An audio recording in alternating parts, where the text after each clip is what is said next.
Welcome everybody to yet another Facerocker Podcast. Matt and I back again today. It's so early. What time is it? It's like 7:40 in the morning. This is the earliest. Wait, it was supposed to be 7:30. I guess that's right. That's more like 7:40. It's like the earliest podcast we've ever done.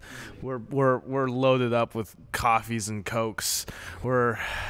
Okay. Des to my right, Matt Arnold to my left, who's fast falling asleep.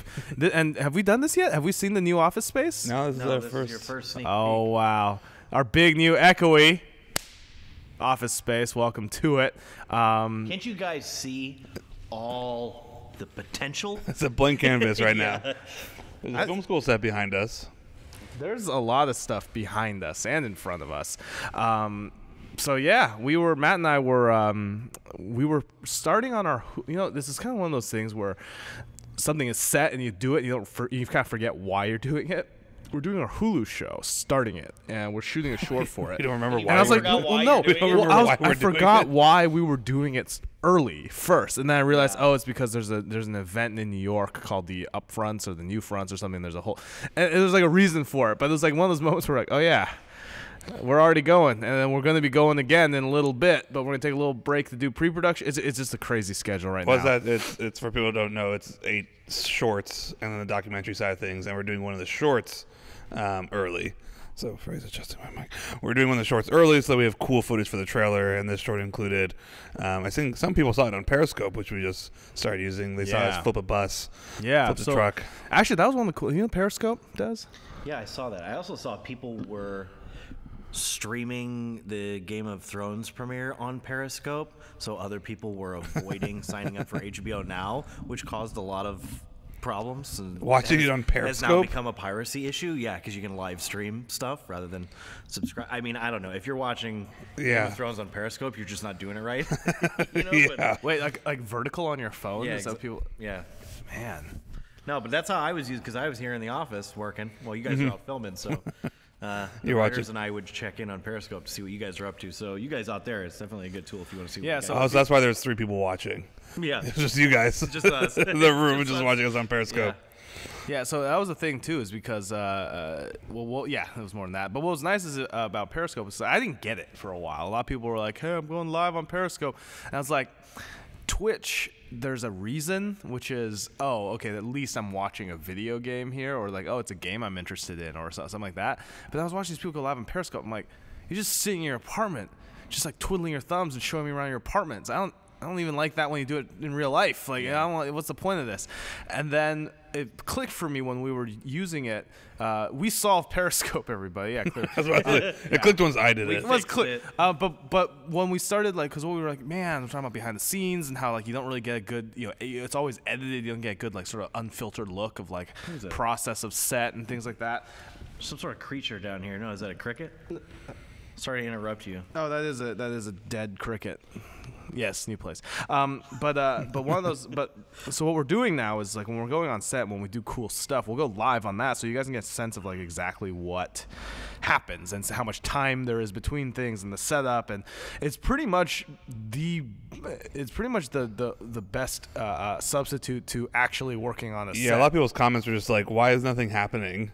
Why are we Welcome here?" to our lives. I mean, they were also, that was the day that we were doing stunts, so that is pretty much like 2 hours of setup for a single shot, multiple times. But they were just like, "Is this what it's always like on set?" And we're like, "Yeah, that's pretty much." It's difficult to imagine that on the day where you're doing the biggest, most rad, epic stunts ever. Yeah, That's not There's just even full more tilt. downtime. there's more Yeah. downtime. You're, you're doing stunts. It must be just nonstop. You must be just running from the get-go. It's like, nah.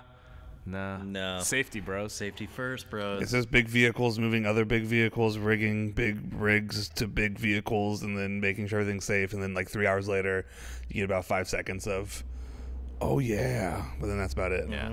So if you follow RJ Film School on Twitter, you'll be notified when we go live on Periscope, and we're going to be shooting. We're doing a lot of shooting in the months ahead here, so keep an eye out for that. And again, I think it's a lot of cool stuff. We flipped it. We got people to watch live as we flipped a bus, as we blew a bus through 2 cars, as we've done a lot of stuff. We're gonna figure out the one request that we got was people want to get up for the eyes in the sky. They want to get up in the air. We got a drone, one of the DJI Inspire drones for this shoot, which has has, sort of 2 operator controls. So Matt's flying it, and I'm piloting the camera. And everybody wanted to get up in the sky, get rode around by old Matt. Oh, you know what we should do? That thing's awesome. You know what we should do? We should take the other smaller drone we have and just rig it for a phone, right? Just for periscope. For periscoping. Okay. I'm just saying, most of the On time. set. This is why, Des. My imagination has blossomed. No, it would be cool to like hold the drone, be like, "Yo, I'm on periscope," and then like lift up, be like, "So let's see what's going on," and then let go, and then like the phone just starts flying. And can you dub different music over it? It's just like nothing but just top 40 rock hits as it flies around set. And it's like, here I am. Okay, no, I can get down with that idea, like a DJ drone. Yeah. Floating around the set, just Periscoping. popping in and out, blasting some rad tunes. Benji, here's what we're gonna have you do. You're gonna handle the audio feed of Periscope, and it's just gonna be like just snippets of top 40 rock hits and classic rock, and then you just come in like, you're coming in live, 40 feet in the air here around. Oh man, okay, we're gonna figure that out. But anyway, we're doing live stuff on set. It's kind of cool, and I dig it. I actually got Periscope. We actually taped it to one of the follow cars, so it was like you were right over my right shoulder as we were filming the bus crash stunt. So anyway, really cool. Bit of tech. Really interesting. Yeah. There's a lot of interesting stuff. And I realized it's like it is basically Twitch, but minus the need for, obviously having video games as a requirement for your streams. The challenge then is video games was a reason. You just got to come up with a reason why people are watching it. And our reason is we're doing cool stuff. So there. Yeah. Check it out. Our Periscope. Another thing that was happening on set yesterday, I didn't even realize that this was happening, was Star Wars trailer hit.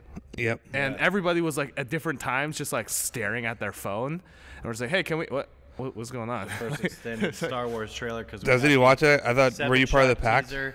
I am part of a very small faction of dudes that have chosen not to watch the new Star Wars trailers or any new marketing materials until we can see it in front of another movie on the big screen, at the theater. So I anticipate we got to wait another 2 weeks before Will and Jake and I. Jake Andrews from Ruby Dog, who also forgot that he had made that pact yesterday when the trailer dropped, and we had to stop him from watching it, and then he was not happy that he doesn't get to see it now. The force intervention. I bet you he watched it last night. I feel like there was a disturbance in the force last evening, and one of these guys broke and watched the trailer. I feel like I might be the only one. Dude, you know what you gotta do? What? You know what you gotta do? You gotta find like some like thing from the trailer, some action. There is one that I think I won't tell you what it is, but there's one that you could do and just constantly be doing it and just trying to gauge reactions of everyone. If they're like, oh yeah, it's just like that. So I mean, I haven't seen it, and I've managed to avoid most That's spoilers, difficult. except for the one obvious photo that was all over Twitter yesterday, the 2-shot. Yeah. I mean, I don't know. How was it, guys? Tell me. That's cool, man. Cool stuff. It's cool to be excited about Star Wars again. again. Back to your childhood? Are you psyched, revved up for Star Wars? Does it reinstill your faith in the renewed franchise efforts? I mean, it's hard because like Star Trek was fine. I hated Star Trek 2.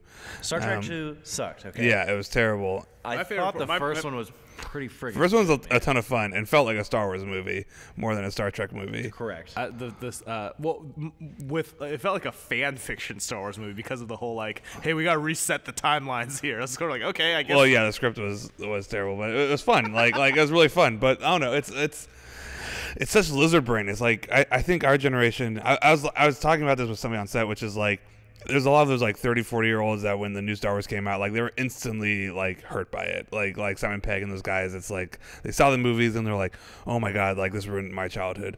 Whereas I think the movies came out before, and then we like grew up with them. Like at least I did. Like my aunts and uncles like showed me the Star Wars movies and we kept watching them. Yeah, and the prequels came out as we were kids. And essentially it became every single movie I started liking Star Wars less and less because I got older and started realizing they were bad movies. So Phantom Menace was the coolest movie of all freaking time when I saw it. Like I watched that movie like 40 times on DVD. I was amped when it came out. Yeah, I watched it so many times on DVD. And then Attack of the Clones came out and I was like, it's still good. It's still good. I still like it. Fast forward to the action. Yeah, and then by the time the third movie came out, it's like I watched it once in theaters and I was like, yeah, okay, the prequels suck. We were talking about this and we're like, it was so crazy to read the reviews for the third one because it just felt felt like a battered it's just like every reviewer was just like, you know what, this one is better than the other two, so we're gonna give it a B plus. It's maybe right? It was like so desperately wanting it to be good. It's amazing how much of an effect those films have on people's lives, even to this day, and a negative effect. How a couple of movies can come out and be so bad. Yeah. That people perceive their lives as being destroyed. Because that was a whole universe you enjoyed. Like it's funny because those movies really did.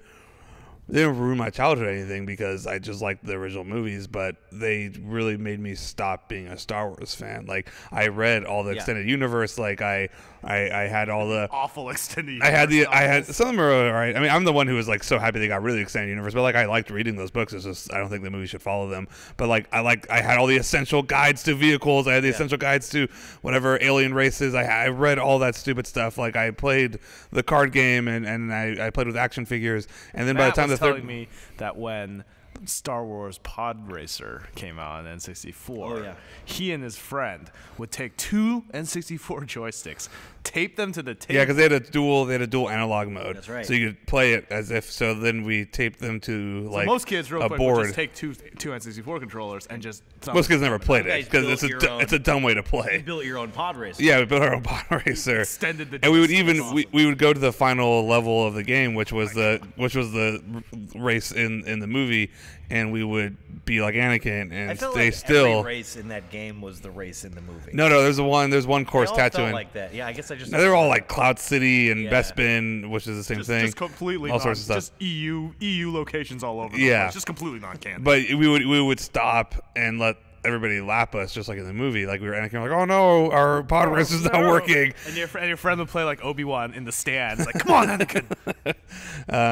But yeah, kids in the back screaming, but I don't want to be Sebulba.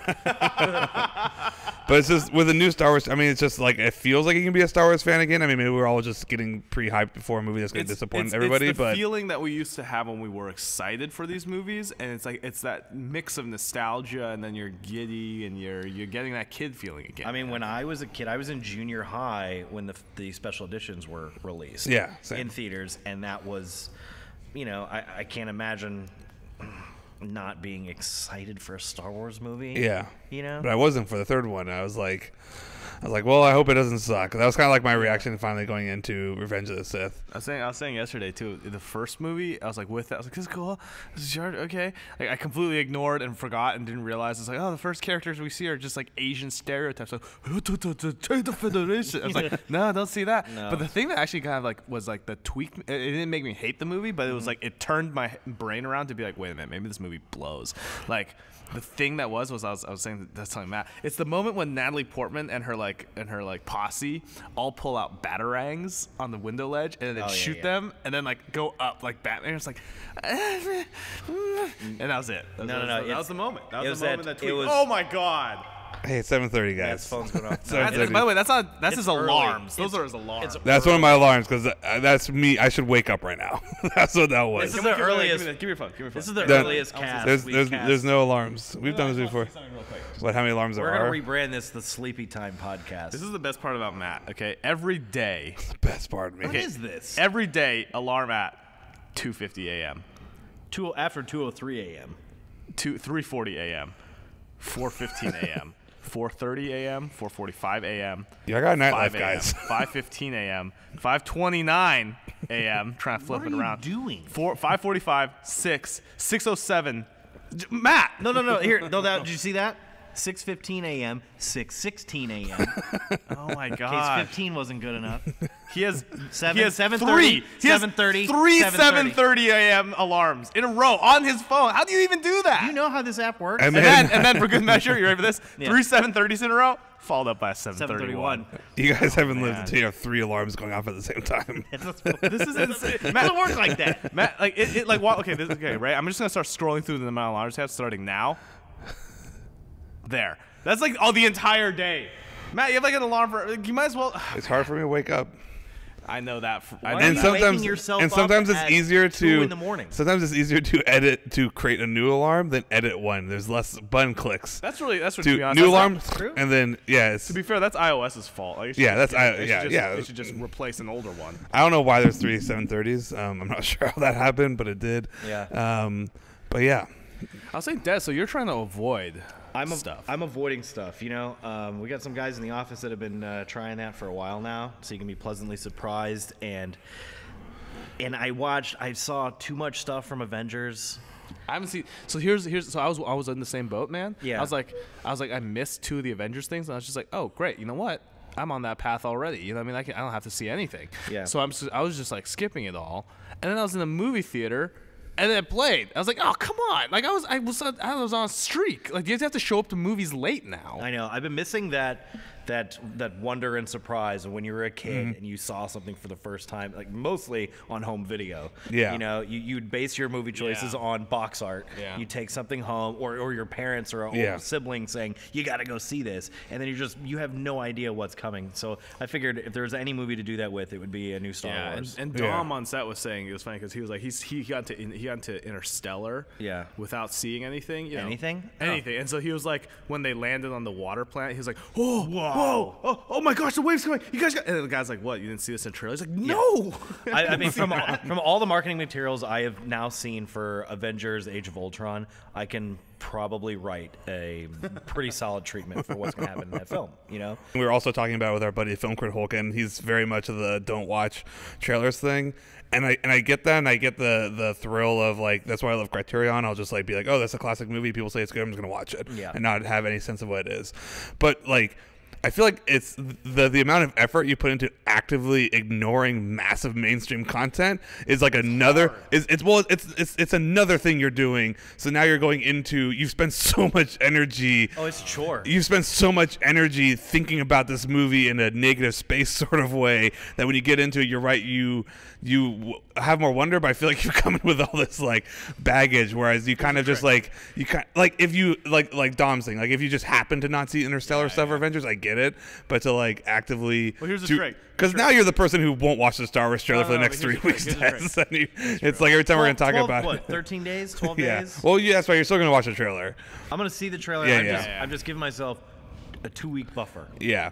And when they say, like, well, what happens if that trailer ruins the movie? I'm like, well, it probably was. If the trailer that they're doing is ruining the movie, probably not a very good movie. Because you can tell from the Star Wars trailers, those are super calculated. Yeah, that's true. And nobody was, that's a good point, actually. And my argument is always that, like, Hitchcock are the best storytellers. Like, even a poster is giving away stuff. Like, somebody, when you set up a story, you don't just come in and start yelling your story. You say, hey, guys, the funniest thing happened to me. Well, you've already ruined the story because you've already explained something funny.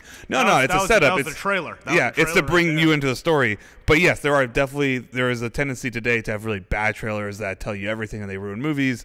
That's an unfortunate thing. But I don't think trailers are inherently Genesis? bad. Well, that feels like completely. They're like this movie's tracking poorly. And it's probably not very good. We need to try to get people to come to see it. So you can get them to the theater. Just don't go see it then. Yeah. The real answer is just don't go see bad movies. not to watch like good trailers. Yeah. It's also just because I grew up with trailers. I love trailers. Like I love trailer editing. I like how good trailers can be. Like a perfect trailer. Like that Pearl Harbor trailer is still like the best freaking war movie I've seen. Speaking of bad, I don't know. I'm almost regretting my decision. I'm just trying to get you to watch the Star Wars trailer. Yeah, but I feel like I've already, No, watch it on the big screen is a good idea. I'm in too deep. I just thought, I'll put it this way, Des, to make you feel better, that first shot of that trailer, the first shot will be that much more spectacular if you see it for the first time on the big screen. That's what I'm hoping, at least. Thanks for at least giving me that. It's so tough, too, because you got Star Wars Celebration down in Anaheim, California this weekend. What is that? It's a con. It's a Star Wars con. Man, so I'm just been avoiding all of that stuff. But maybe that's a good thing. I waste too much time obsessing. Yeah. You know what you need actually over fandom and you need to not see it, but you need to also not know a release date. If someone can just keep that away from you and just be like, hey, this is out, it's like, oh, there you go. It's much easier to avoid stuff if you're not constantly with that eye on the. It happens more often now though. Like I feel like as a kid, like I never had that, but now it's like we're so busy. We were talking about I don't have time to play or watch anything. No. So like it'll be like, wait, guys, like it's just like, oh wait, Avengers comes out next week. Like that's crazy to me. Yeah. I would like the first Avengers I was anticipating. By the way, because they're already selling out. Yeah, we need to buy tickets. Usually that's where we're at. Next week? It's May 1st. It was 2 weeks from yesterday. Yeah. Oh, wow. So it's like a week and a half. Yeah, I didn't, oh, okay, all right. It's supposed to be good. People are liking it. It's crazy. Well, I was saying one of the things that we could do to justify playing video games is just streaming it. That's one thing we could do. You know, if we make it a job.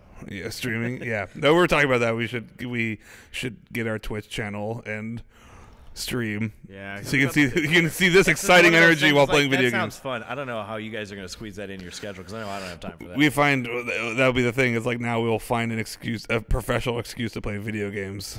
I'm like still on like 6 hours of Bloodborne after having it for like 2 weeks. Yeah. To be fair, I've been playing miniatures, which are Star Wars miniatures, by the way. We should bring some. By the way, next week you should bring your favorite ones so we can get a real nice close up on them and talk about them. Miniatures? Yeah.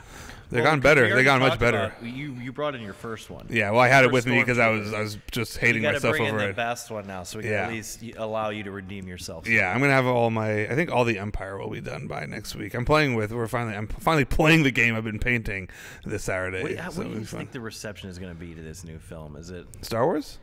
Yeah, I think obviously it's going to be overwhelmingly positive. It's Star Wars. I think they have the benefit of, even with the hype, that now it's just please be good. Whereas before, episode 1, it was like, oh, this better be the best movie of all time. Like I think as long People as have it's already fun. been burned, right? So yeah. The expectation is the bar is set a little lower. Yeah. Not a little. I would say a lot lower. Yeah.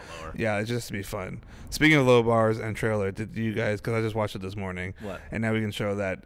I'm not just bagging on Nolan when I hate this grittiness, but the Batman vs Superman trailer. I saw the teaser. The teaser thing. Zack Snyder vined out the teaser where it reveals. This isn't a spoiler. Was it the 2-minute one or the 20-second one? I saw the 20-second. Oh, okay. I just saw saw because the 2-minute one leaked. Yeah, I just saw the leaked one. Okay, so I haven't seen that yet. And what is? Yeah. It's Zack Snyder's Batman vs Superman. Zack Snyder's Batman v Superman. Dawn of Justice, the movie film, Yeah. presented by DC. By the way, if that poster isn't just like a Pacquiao fight poster, which is like two boxer faces with like their names underneath, then I'm gonna be disappointed. I want to see that version of the poster, right? Oh, so you guys didn't watch it, but we'll have to watch it. I saw the 20-second teaser where it's just two handheld shaky cam shots of the costumes. Yeah. Like in the wardrobe department, it looks like, you know. And that they dropped that the day the Star Wars trailer dropped, by the way. Yeah, and that what a mismanagement of marketing. It shows how much people just fucking jizz over Batman that this new trailer came out. They're like, dude, what a huge day for trailers. That Star Wars trailer, and now this. I'm like, and now this.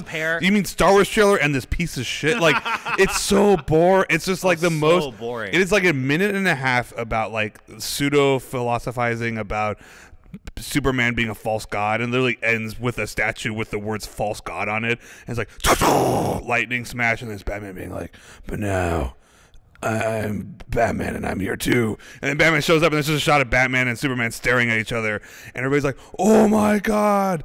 And I'm just like, that looks like the most miserable movie. Like, it's like, hey, you know Superman, like wonderful guy. That is just a fundamental misunderstanding of the Superman character. I just can't. He's there saving people. Yeah. You know, despite the way it was portrayed in Man of Steel. Yeah. Where there was this collateral damage that probably killed millions. Yeah. In lower Manhattan. But his intention is to save people. So then Batman's logic is, so now I'll punch him in the face. Yeah. Well, it just doesn't make any friggin' sense. Will Campos is like the biggest. He loves Superman, and his point was always. Did he like Man of Steel? No. Okay, good. His point was always like, you can do the Batman vs Superman movie. Like, that's the thing you can do, but you can't do that second.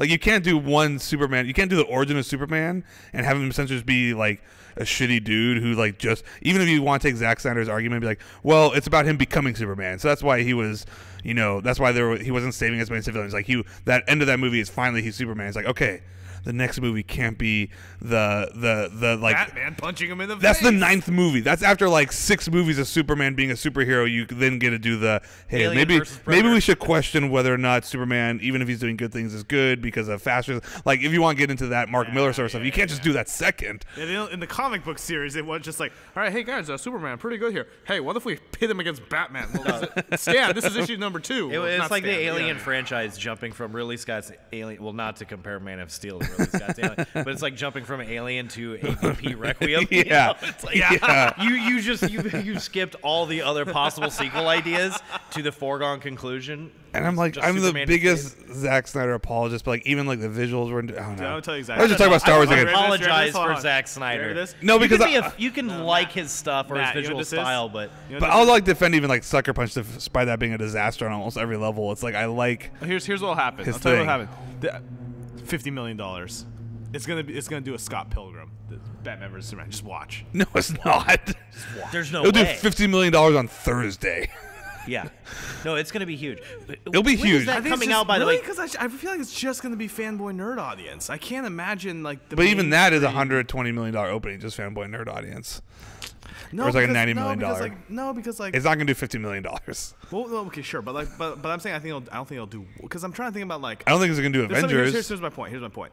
There's a mainstream appeal to a lot of comic book movies that I feel like once you double up on the nerdiness side of it, you know what I mean? It's like Batman. It's always just like Batman. Oh, but it is Chris Nolan. It's like Superman. Oh, okay, but like it looks like. But I think you you're double it underestimating up. how huge Batman and Superman are. Like, But I feel like this. Here's my point. I think the sum is less than the whole in this case when you're talking about.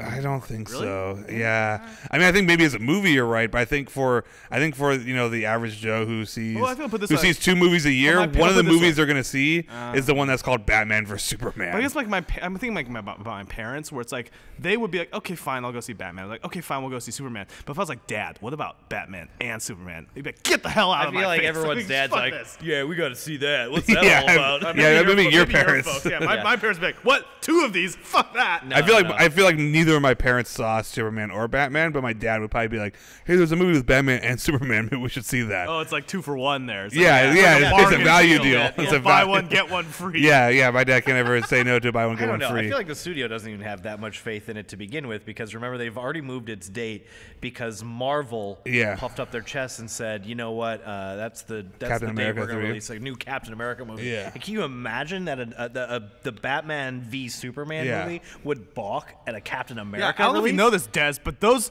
Batman and Superman in this movie. They're both DC in the movie? Captain America's just Captain America. DC they jumped the gun. It's like the Nolan franchise ended. They didn't know how to restart He did. Batman, and Superman didn't do as well as they thought. And they're like, well, we gotta do something big. We gotta compete with Marvel. Let's go straight to Batman versus They Superman. did. Nolan did his own thing, Yeah. and none of which included any universe building. Yeah. You know, That's true. Well, no, there's that kid at the end who I don't know if you heard, but his middle name's Robin. no, is So that what that it could meant? be Yeah, it's a spin off. you know, God, that I was mean, so look, dumb. he put butts in seats and Yeah. made a hell of a franchise. They made a crap load of money, but there was absolutely no universe Yeah. building to be done, and so now they got to start. Yeah, as far as over. I can tell, in the Batman movies, like the universe is Gotham It's and Hong Kong. yeah, It's like- Chicago and Hong Kong. That's it. This is a weird way for me. It's like, hey, we're gonna like, how are you gonna do the new Batman? Hey, Ben Affleck, you want to be Batman? Yeah. Okay. What's my first Batman movie? So you going to try to kill Superman? Great. That's like be like, hey, you want to be James Bond? He's like, yeah, I want to be James Bond. Well, how do I start? Well, you're just gonna be a Wall Street guy, and you're just gonna get arrested for sexual harassment.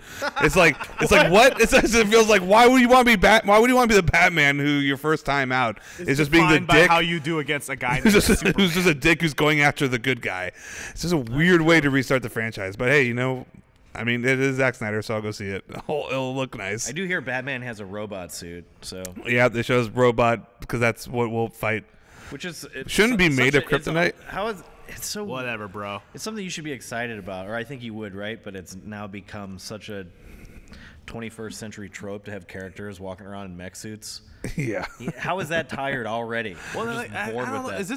that. And just really quick here before we hit our break, is there any other examples of movies that like take like 2 fandoms and combine them? I mean, other than Alien vs. Predator, I guess, right? Yeah, you Gremlins had, 2 and Hulk Hogan. Gremlins 2 folded pro wrestling there it into is. the mix. Yeah, absolutely. Matt nailing it with his movie. Hey, you Gremlins better put it out. There's people back here trying to watch a Gremlins 2 movie. The greatest fourth wall break of all It's time. a pretty. If you're gonna break the fourth wall, who better do it Let's do than the Hulk masterpiece. Hogan? You know, Space Jam. I mean, that's not really two movie franchises, but two things. Freddy vs. Jason. Oh, Literally had two separate franchises from two separate movie studios. 10 years it took them to put that together because of all the legal dealings. And what a weird franchise. It feels like horror you can kind of get away with it because they, you know what I'm saying? Like, I feel like because at the end of the day, it's like the goal for both of these things is like scare people, you know? And I guess if that Batman Lego movie kind of is, I mean, it's weird. It's like Lego stuff gets so meta. I remember I was looking at Toy Story Legos. Well, I and guess it's like, you could say that that's a the Lego original Lego movie mashed up. You know, yeah, it wasn't inherent in the. Sure, it was like a new thing. But this Batman one is definitely like Lego movie franchise and Batman. Yeah. But yeah, there's not too many Batman v Superman. I mean, you know, Avengers. If you're getting into that stuff, it's Avengers and. Yeah. I guess so. So superheroes. All right. Okay. All right. Well, anyway, we got to take a quick break. Our building's falling down around us. It sounds like, or trucks are shifting outside. We'll be back in 1 second. 1 second. We'll be a little more awake probably. Hey folks, Freddie here. Now, before I was a mediocre filmmaker, I was a mediocre computer nerd, and I built websites for a living, believe it or not. And let me tell you, that was hard. I was using Dreamweaver. I was coding up stuff, HTML by hand. It was a total pain, and I would not recommend doing that to anybody. Now, there's a much better way of making websites, and that way is through Squarespace. Squarespace is simple, easy to use, beautiful designs. You don't need a separate graphics guy or a separate designer. They have all that right there. The templates are fantastic, really professional looking stuff. If you're looking to start a portfolio, website, online store, I highly recommend Squarespace. You don't have to worry about design. Everything looks the same on every device. You're not trying to code it for Internet Explorer or your iPhone. It's just easy to use. It works, and it's fantastic looking. It's $8 a month, and you can sign up without a credit card, free trial. And if you do, make sure to use the promo code Facerocker. You get 10% off your first purchase. I love these guys. They're big supporters of the podcast. And if you're looking to make a website, I recommend nothing else than Squarespace. Squarespace.com. Use the promo code Facerocker. Get 10% off your first purchase and help support the podcast because they're supporting us. So Matt and I, earlier this week, were down in Las Vegas for shooting some craps, crapping some shoots. For NAB show, which is not NAB show. NAB, by the way. I've noticed that we've all been saying it wrong. NAB. Why? It's not. Nobody pronounces it that way for some reason. How do you pronounce it? It's just they spell it out. NAB? Yeah. No, I've heard people say NAB. I know it's incorrect. I started saying NAB. Who aside from us have you heard say it that way? I haven't heard anybody say who says NAB. Everyone at the show says it that way. I've heard all NAB. 12 meetings we had. They're like, hey, so how's your NAB? Well, I heard NAB. I started saying NAB because I started saying it because we were wrong. I'm just saying we were wrong, Matt. So you were wrong. Yes, and I spread that in wrongness to everybody else. So anyway, NAB shows Bill's not in the know. What's yeah, the NAB show? Hey, if you pronounce a NAB, please tweet us at RocketJump tweet. And we'll do a poll of who says NAB. Do a poll of who's right and who's wrong. Yeah, sure. No, if you start calling it NAB, everybody would start calling it NAB. So start calling it NAB. Matt v. Freddy, That's Dawn true. of NAB Showdown. NAB sounds better than NAB. Okay. Too many it's things an old. to say. It's got a lot of show there. Okay, NAB. Anyway, so NAB show. It's a National Associated Broadcasters, I think, and it's a show in Las Vegas where basically all the film equipment comes out, all the post-production equipment, all the camera stuff. Red is there. A lot of cool weird stuff too. A lot of weird stuff. It's broadcasters. Yeah, so it's radio and radio towers and like hurricane-resistant red lights for the top of your radio that towers. That was the best one. So we were walking around all these booths and it's like GoPro. It's like, yo, we're giving away some GoPros, and they got a car hooked up with like 10 GoPros, and everyone's throwing $400 cameras into the crowd. Like Red's just like, hey, check this out. Let's check out our sick booth with all this crazy lighting. We've got weapon as an upgrade, yeah, and like flying cameras, like drones and everything. And then the back corner, they have the radio guys, and there's just like, we have here a red light for your radio tower. It won't go out. It's hurricane resistant. And the dudes there are just sitting there, just like one hand planted in their cheek, other hand just texting. Like they're so bored. Oh, no. I think you're doing a slight disservice to say it's in the back corner. What surprised me about NAB is that's true. You're right. It you're is right. like entire halls of that's true.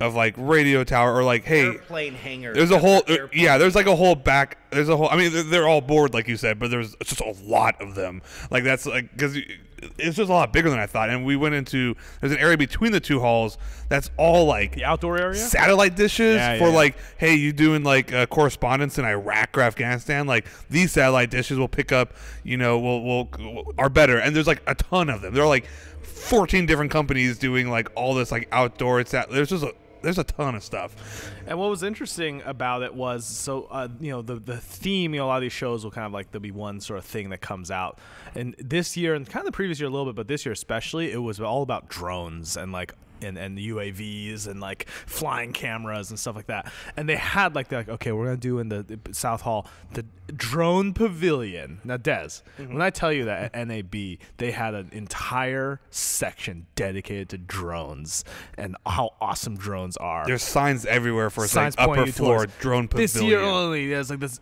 Come to the drone pavilion. What do you in your head? What do you imagine? Well, first of all, it makes me want to weep that I was not there to see such amazing sights, because that sounds awesome. I'm picturing, well, I've been to NAB, so it's indoor, but you're saying pavilion. I don't know. I'm imagining. Like, what activities would you do here in the drone pavilion? Activities at the drone pavilion? The obvious, probably. Step on up and fly our drone, right? Yeah, bro. Right. So like That's Matt, it? now we're talking where it's like, what if? Like, Well, if we Matt's like in my vision- head it was even more elaborate. I imagine, keep that I same imagine like outline. a shooting gallery, like with just drones on tables. They pick up and throw them off into the whatever, like airplane hangar stuff, and people flying drones everywhere and battling them and doing whatever they want to do with them. A bit like chaos. It was The drone pavilion was a net about a quarter the size of this room with a single drone in it on the floor, 2 TVs, and then guys just kind of talking about some drone shots. Oh, come on. we spent the whole like we literally had a meeting every hour from like 8 a.m. to 8 p.m. So like we just kept hearing about the drone pavilion. We keep running back and forth across the hall. The drone pavilion, Yeah, it's like, bro? oh, we have a meeting at HB, like run over there. Oh, we have a meeting at Red, run over there. So we're running all over the place. And we're like, where the hell is this drone pavilion? We want to see it. And we finally had like one meeting ended early. We had like 20 minutes. Like, we gotta go see the drone pavilion. And we like went running for it, trying to find it. We're like, where is this thing? It's mad. Like, because in my head, we're looking for a football stadium. It's like this has got to be. How have we not seen it yet? And then we're like, wait, is that it? And it's just this guy is like, so who of you here are drone pilots? And like 3 hands shoot up. Cool. So how many of you guys are looking into becoming drone pilots or hoping to become drone pilots maybe this year? A few more hands shoot up. We're just like, no! So boring. Missed opportunity. And we felt so cool because in our pockets we had 2 drone shots of flipping vehicles. We're like, yeah, you guys are drone pilots. Check out what we were shooting yesterday. Well, and also in my head, well, here's the one thing that we took away from it was they showed footage of DJI did this, I guess. They flew 2 drones over an active volcano. That was cool. And then Matt, we just looked at each other and we're like, we're gonna do that one day. and then what was the funny thing is we're like, you know what? Like they flew those drones.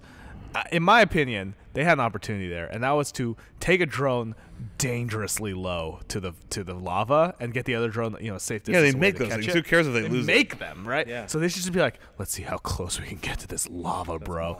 But they didn't. They flew way high up. Way high up. But when hotshot pilot Matt though, when he gets a hold of it, Oh yeah, Santa's little helper's going straight into the First guy lava. to fly a drone into the volcano. Into lava.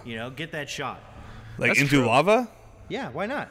Okay. Drones are they're just. Well, no, I agree. It's just like they already flew them into the volcano. I just want to clarify what you're saying. Into You want- lava into specifically. the lava. Okay, just a Yeah, dead get that fall. shot of dipping a camera. Well, into we the were lava. yesterday, and I think we're gonna try to do it. Yesterday, we were shooting on Mojave, and we got all of our footage, and I was like, we're waiting for a train. I'm driving this drone on the track straight towards the train, and then getting around the train right as it's about to hit the drone. Yeah. And we're like, yeah, we're gonna get this shot. And then by the time we were done shooting, we just sat there for an hour waiting. There was like the guy was like, yeah, there's like trains like every 3 or 4 hours, and we had like 6 trains go through our set. Like just keep going, and we're like, oh, it's easy. There's just trains all day today. We sat there for an hour, so Waiting. we're gonna go back. I'm gonna take a drive out to Mojave at some point and get that shot because it's gonna be crazy production value to have the craziest drone shot. But anyway, the drone pavilion was a disappointment. But I'll tell you what But wasn't. not drones. Yeah, what was the coolest thing there? The coolest thing there was probably Red Rock Micro, I think, in my opinion. Yeah, And the small HD and stuff was cool. Yeah, Matt, small HD is their new monitor is so Really baller. slick. It looks like an iPhone. It's It's like the size of an iPhone, and it has the view, and it just claps in. Nice. It's just like the It's really slickest cool. HDMI monitor you've ever seen. It's like battery powered, has like sound. You could take that with you and like plug in like your Xbox. Yeah, you can plug your Xbox to it and play it. Was Pterodec there with any new gear? We didn't actually use stop some by of the his streaming We didn't gear. actually stop by the Pterodec thing. I know they have some new stuff that they announced, but I didn't Yeah. see that. I'll tell you the coolest thing that was Red Rock Micro. Yeah. Red Rock Micro did a thing called the Halo, I think, and what it was is using the same tech as automated cars, the way that self-driving cars will be able to detect distance and stuff. So it sits there on your tripod. Your camera goes on top of it. There's a touchscreen interface. Basically, it's a radar in front of your camera, like 130, 145 degrees in front. If something goes in front of it, a little dot shows up on the radar. And then you can either tap the dot to have it focus to that, and it'll track it the whole time. So that object moving around, so your actor moving back and forth, it'll track that person. Or you can see what exactly is in focus, with just a follow focus as it goes, up and down. It's just cool. It was like, oh, hey, cool. It's like a focus thing where you don't have to measure anything anymore. It just has a radar and it just knows what's in front of it. Yeah, something could literally be walking through a scene. It's never like, hey, like track this person and make sure you're racking focus and get marks. Like tap that dot and that person can run straight to camera and they'll rack focus on. Not quite run yet, I don't think, because I've seen the tech that does the running. I saw that last year. Did I tell you about this? The autofocus thing that was running. The way that they did it was great. It was like the ultimate, just like, yeah, this thing can work. Because what they did was they had someone sprinting directly at camera and like F14 and also at like 500 frames a second. So it's like, if it even goes off out of focus for a little bit, you'll see it for a second, And it was just crazy. It was like the thing was like a foot by a foot, like a giant array with like a mirror, crazy sensors on it, and it was like it was just crazy expensive and huge. It was like a crazy mirror and stuff. You could see it like just going nuts. And what it would do is it would like track. It was just crazy. And then it came with a laptop like thing that you could use to like tap, and it had a stylus that you had to use to like tap what's in focus. But it was like super fast. So obviously that's like the crazy super expensive. You'd never use this except for maybe sports, right? Like that's the only thing that could justify setting up like that. But it's funny because it's just their footage was just like a woman running straight at camera, just like pissed, and it's just like like she was just like sprinting, and that was just like track focus with her the whole way in, which is pretty cool. That's cool. So that's pretty cool. Yeah, so that was NAB show. Some cool stuff. We saw Ka. Matt, yeah. The show? Cirque du Soleil. Yeah. It was just one night we were like, hey, we should just go do something. Why Ka? Because Cirque du Soleil has what, 50 shows? There's a in lot of Vegas? shows there Yeah, now. they do. We're trying to find one. I wanted to go to one that Freddie hadn't seen, but he hadn't seen Ka. He did see Ka, so we were like, That's maybe all right. It's all right. That's probably the best one for like a good. Like Lauren had never seen one before. We were looking at which ones are supposed to be really good, and Ka is just known as kind of like it's the most expensive. It's $165 million like to develop it. It's like it's just the most elaborate of them. It's not the most like Stunty. circusy impressive.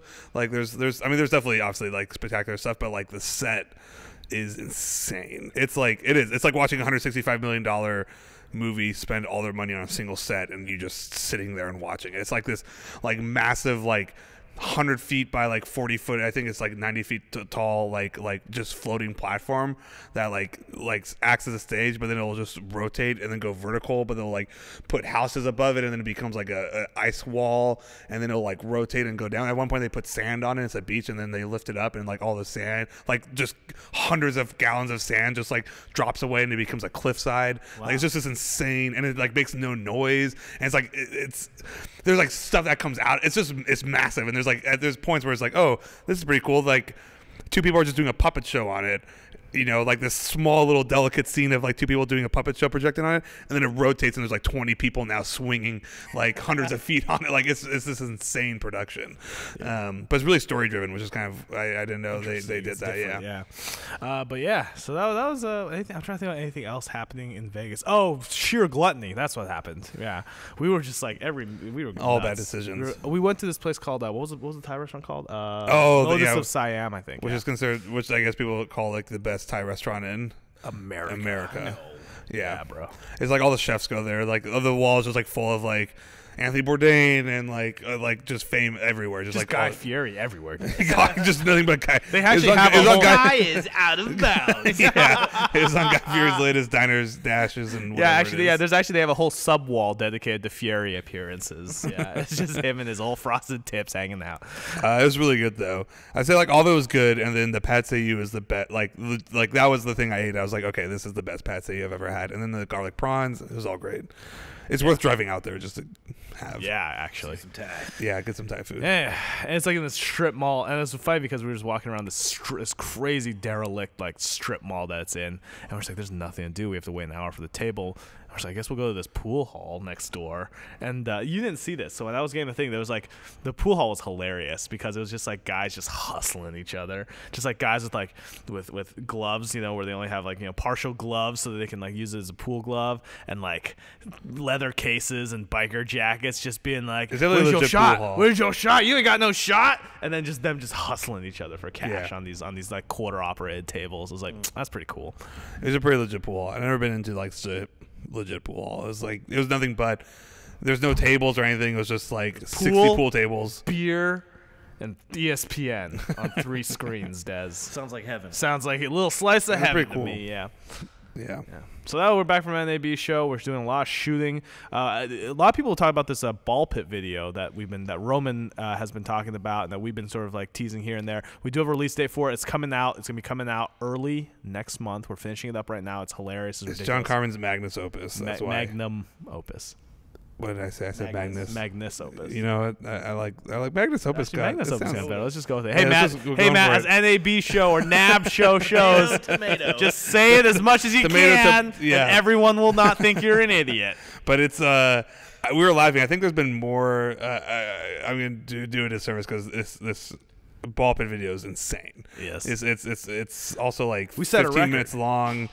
It's just this massive epic thing. But we're laughing because I think there's more pickups for this ball pit video than we shot for pickups of VHS. No, truly, there is more creative energy being put into this 10 minutes of film than anything we've done. Yeah, it's a huge amount of all effort. The people working and assisting John on this project. Yeah. The time and pickups being put into it. Yeah, it's just like crash course for John because we brought him here because he's done so many videos on his own. He's been able to essentially, you know, write direct with just him and Jake and doing everything. And this ball pit video was definitely kind of throwing him into the deep end with like, here's like the most logistically difficult short you could do. It's gonna be 15. It's an entire episode of television essentially. Here's a very low budget, and let's see what you can do. And as you said, it's been a lot of creative. I mean, we've all essentially. I mean, it's not like we left him in the deep end to drown. We've all paddled in with our floaty devices. We've been the water wings. Yeah, we arms. brought the water wings. But yeah, no, it's been really fun because this thing just like keeps evolving because. It was one of the craziest 2-day shoots, even for all the VHS stuff. Like that first day of the ball pit video was, I mean, a nightmare. It was 20 people in a room where you couldn't move anything, and just like hot, and everybody was exhausted. Everybody's screaming the whole time. It was crazy. That's what's going to kick off this week at RocketJump. Again, I know we've been bad at like setting up like shows and stuff because we were like, hey, this week at RocketJump's coming back, we should do a trailer. We did a trailer, and then we did one this week, and then we took like a 4-month break to get the ball pit video up. But that's because the ball pit video is going to go on the main channel, and that's going to push people to this week at RocketJump, which will return. Which is coming back, and it's crazy. Yeah, so you know what? Let's wrap this up here. We got a whole day of work ahead of us. Oh my gosh! Oh no! Oh no! We're gonna go talk about the Star Wars trailer. Yeah, for 4 hours. Yeah. And Des just gonna hold his ears and just go la la la la la la. So follow RJ Film School for our Periscope on-set live experience. Us versus the elements live. I had nothing there. We got Oh, what else? RocketJump tweet is our Twitter. RocketJump on Instagram. We've been posting some videos lately. Clint's been killing A lot of it. videos, yeah. Clint's back in town, which is always a delight. Benji, those Clint videos, real good videos. Yes, some true Those are gold. As gold. Clint tried to find parking. Anyway, Thank you, Benji. Thank you, Benji, Dolly podcast producer. We'll be back. We'll be back next week. I think next time we'll bring Benji. When the energy's this low, we should just bring Benji in. That's true. He's our hype man. Benji's the only guy behind the scenes this morning. Yeah, he's running. He's our full support staff, so he needed to be behind the camera. Yeah. Anyway, everybody, you have yourself a good week. I've never said that before. Have yourself a good week. You know what? Just take it easy. It's pronounced NAB show, just in case you run into anybody. Be safe. Be cool. Have a good time. Have a good time. You know, not too good a time. Don't watch too many trailers.